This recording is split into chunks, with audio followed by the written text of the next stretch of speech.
আসসালামু আলাইকুম। কি অবস্থা সবার? আশা করছি সবাই অনেক ভালো আছেন।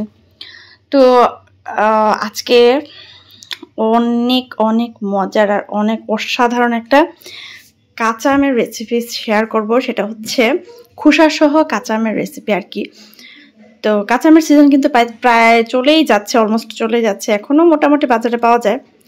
তো আমি আমগুলো এনেছিলাম এমনিতে একটু কাঁচা খাওয়ার জন্য, দেখে আমগুলো না এতটাও টক না, আবার কাঁচা মিষ্টি ওইরকমও না। তো ভাবলাম এই আমগুলা দিয়ে একটা আচার ট্রাই করা যায়। আচারটা আমি অনেকদিন ধরে ভাবছি করব। তো ফাইনালি আজকে করলাম। তা আমগুলোকে ধুয়ে তো ভালো করে একটা টাওয়াল দিয়ে মুছে গায়ের পানিটা শুকিয়ে নিয়েছি। এই আচারটা আমাদের জাল করা হবে না, ঠিক আছে? জাল ছাড়াই আচার, মানে চুলার জাল ছাড়া আচারটা করা হবে, যার কারণে গায়ের পানিটা মুছে নেওয়া খুবই গুরুত্বপূর্ণ। খুব ভালো করে গায়ের পানিটা মুছে নিতে হবে। এখন আমি আমটাকে কেটে নিব। আর অবশ্যই এই আচারটা কিন্তু আটি যেই আমে থাকে, আটি বাঁধানো যেই আম, ওই আম দিয়েই করতে হবে, কারণ ওই আম ছাড়া এই আচারটা একদমই ভালো হবে না। আর আটি বা যে আমে আটি বাঁধেও ওই আমের আচারটা আসলে ভালো হয়, অনেকদিন ভালোও থাকে। তো আমটাকে আমি এরকম করে 4 ফালি করে প্রথমে কেটে নিয়েছি, নিয়ে তারপরে ছোট ছোট টুকরো করে নিব। এই যে এরকম।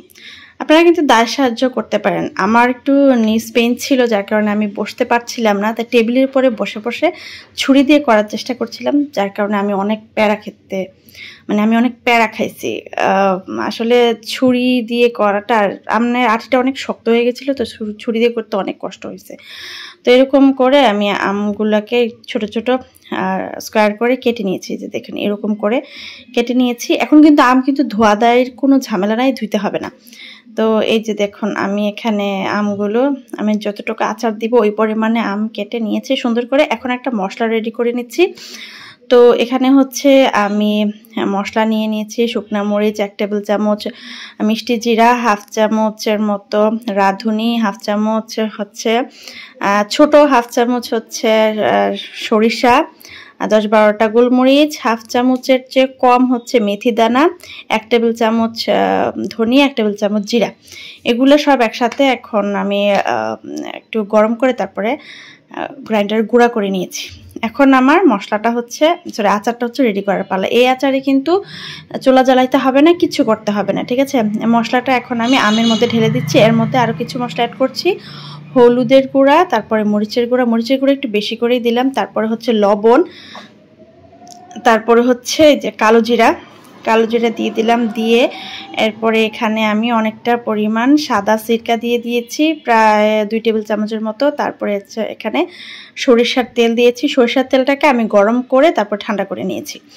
এখন আমি সব কিছু খুব ভালো করে চামচ দিয়ে মেখে নেব। হাত দিয়ে মাখতে পারেন, তবে আমার কাছে মনে হয় হাত দিয়ে মাখানোর চেয়ে চামচ দিয়ে ভালো করে উপর নিচে একদম খুব ভালো করে নেড়েচেড়ে মেখে নিলেই অনেক ভালো হয়। আর হচ্ছে আচার কিন্তু আমাদের অনেকেই আচার অনেক পছন্দ করেন। তো আমি ভাবছি যে আমি যে আচারগুলো খুব ভালো বানাই, মানে আমার হাজব্যান্ড যে আচারগুলো খুব ভালো রিভিউ দেয়, ওই আচারগুলো নিয়ে আমি একটা বিজনেস শুরু করতে যাচ্ছি। আপনারা একটু আমাকে পরামর্শ দিন তো। তো এখন আমি আচারটার মধ্যে টক মিষ্টি করবো। তো টক মিষ্টি বলতে একটু মিষ্টি রাখবো আর কি, টকই থাকবে, তবে সামান্য একটু মিষ্টি ধাঁচ হলে টেস্টটা একটু ব্যালেন্স হবে। তো 3 চা চামচ আমি এখানে চিনি দিয়েছি। এখন সব কিছু খুব ভালো করে নেড়েচেড়ে মেখে নিয়ে একটা ঢাকনা দিয়ে ঢেকে আমি এটাকে 2-3 ঘন্টার মতো আমি রেস্টে রেখে দিব।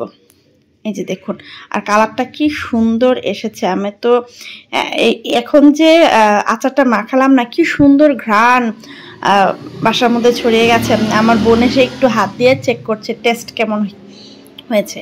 তো আমার হাজব্যান্ডকেও নিয়ে একটু মশলা চেক করলাম যে কেমন হয়েছে। তো সে বলতেছে আচারটা খেতে অনেক মজা হবে।